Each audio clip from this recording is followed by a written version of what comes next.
Bonjour, quel bonheur de te retrouver aujourd'hui pour cette étude de l'évangile du jour avec l'Angélus.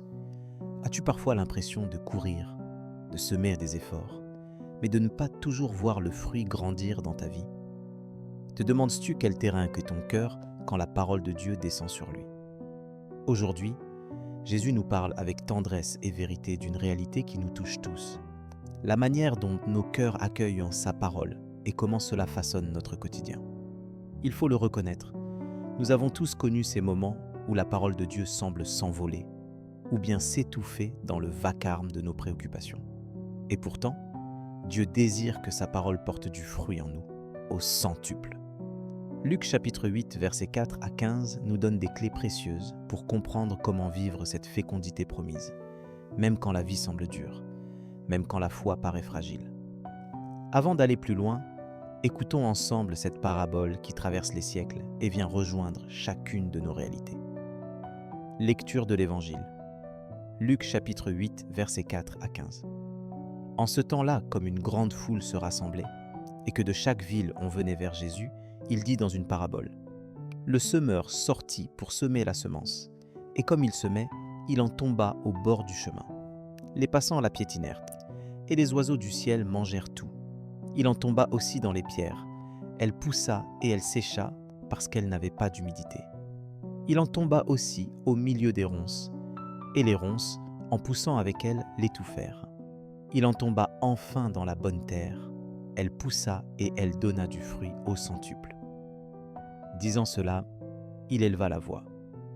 Celui qui a des oreilles pour entendre, qu'il entende. Ses disciples lui demandaient ce que signifiait cette parabole. Il leur déclara : À vous, il est donné de connaître les mystères du royaume de Dieu, mais les autres n'ont que les paraboles. Ainsi, comme il est écrit, ils regardent sans regarder, ils entendent sans comprendre. Voici ce que signifie la parabole. La semence, c'est la parole de Dieu. Il y a ceux qui sont au bord du chemin. Ceux-là ont entendu. Puis, le diable survient et il enlève de leur cœur la parole, pour les empêcher de croire et d'être sauvés. Il y a ceux qui sont dans les pierres. Lorsqu'ils entendent, ils accueillent la parole avec joie. Mais ils n'ont pas de racines.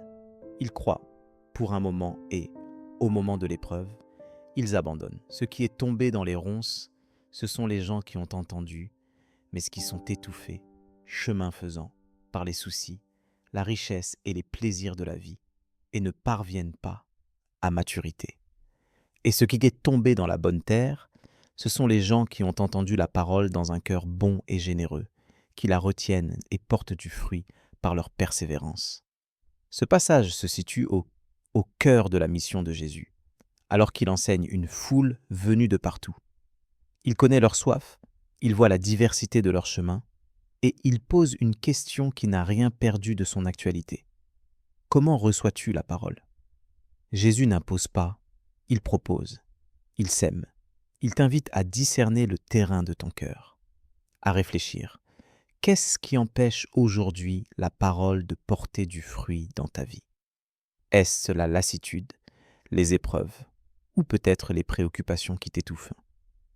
La parabole du semeur, dans Luc chapitre 8, versets 4 à 15, vient nous rappeler que la parole de Dieu est vivante et puissante, mais elle a besoin de racines, de profondeur, et d'un climat de confiance pour grandir. Dieu ne nous juge pas sur la sécheresse de nos débuts, mais il nous appelle avec patience à devenir cette bonne terre, capable d'accueillir, de retenir, puis de faire fructifier sa parole.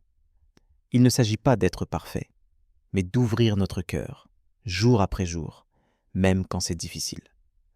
Comme le dit Paul dans Romains chapitre 10, verset 17, « Ainsi la foi vient de ce qu'on entend, et ce qu'on entend vient de la parole du Christ. » Peut-être te reconnais-tu dans l'un de ces terrains, la parole entendue, mais aussitôt oubliée, ou accueillie, puis étouffée par les soucis du quotidien. Tu n'es pas seul. Jésus connaît tes luttes, et il veut t'aider à cultiver un cœur persévérant, un cœur qui s'accroche à lui quand les vents contraires soufflent. Dans Psaume chapitre 119, verset 105, il t'est dit « Ta parole est une lampe à mes pieds, une lumière sur mon sentier. Même quand la route est sombre, La parole t'éclaire, te relève et te nourrit. Alors, comment mettre en pratique cette parole aujourd'hui? Commence par réserver un moment, chaque jour, pour laisser la parole de Dieu t'habiter, même brièvement. Demande à Dieu un cœur réceptif, confiant, prêt à accueillir ce qu'il veut y semer. Offre-lui tes préoccupations, tes distractions, tes pierres intérieures, afin qu'il prépare la terre de ton âme. Comme le dit Jacques, chapitre 1, verset 21. Accueillez avec douceur la parole qui a été plantée en vous et qui peut sauver vos âmes. Tu peux aussi partager cette parole avec quelqu'un, la méditer ou l'écrire. Laisse-la descendre dans tes racines profondes, là où Dieu travaille en silence. Prends un engagement concret. Choisir une parole chaque semaine, la méditer et demander au Seigneur de t'aider à la vivre. Dieu promet que sa parole ne retourne jamais à lui sans avoir porté du fruit, comme l'affirme Ésaïe chapitre 55 versets 10 à 11. Prenons maintenant un temps de prière pour confier cela au Seigneur. Seigneur, notre Père tendre et patient, merci pour la richesse de ta parole semée aujourd'hui dans mon cœur. Je te demande pardon pour toutes les fois où je l'ai laissé s'envoler, où l'ai laissé s'étouffer sous le poids de mes propres soucis.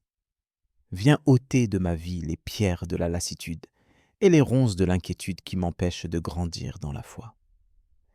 Aide-moi à prendre chaque jour un temps pour t'écouter, pour laisser ta parole s'enraciner profondément dans moi. Donne-moi un cœur qui persévère, même quand l'épreuve me décourage, même quand je doute de porter du fruit. Enseigne-moi la patience du semeur, qui ne se décourage pas devant les débuts fragiles. Mets en moi ce désir de garder ta parole vivante, de la méditer et de la partager autour de moi. Fais de moi une bonne terre, ouverte et généreuse, capable de produire du fruit pour ta gloire. Seigneur Jésus, toi qui connais chaque recoin de mon cœur, viens le labourer, l'adoucir, le préparer à recevoir ce que tu veux y semer. Que ton Esprit Saint m'éclaire, m'encourage et me relève chaque fois que je faiblis. Donne-moi la grâce de surmonter les distractions, les tentations, les découragements qui veulent m'éloigner de toi. Apprends-moi à reconnaître ta voix au milieu du bruit, à choisir chaque jour ce qui nourrit vraiment mon âme. Que ta parole soit ma force, ma consolation, mon espérance dans les moments de doute. Je veux persévérer, Seigneur, et te voir agir dans ma vie, jusque dans mes faiblesses et mes pauvretés. Je te rends grâce parce que tu es fidèle et que tu fais toutes choses nouvelles dans ma vie. Je te confie cette journée, Seigneur, et tous ceux qui, comme moi, désirent devenir une bonne terre pour ta parole. Que ton amour m'accompagne, que ta lumière me guide et que ta paix demeure en moi. Au nom de Jésus, Amen.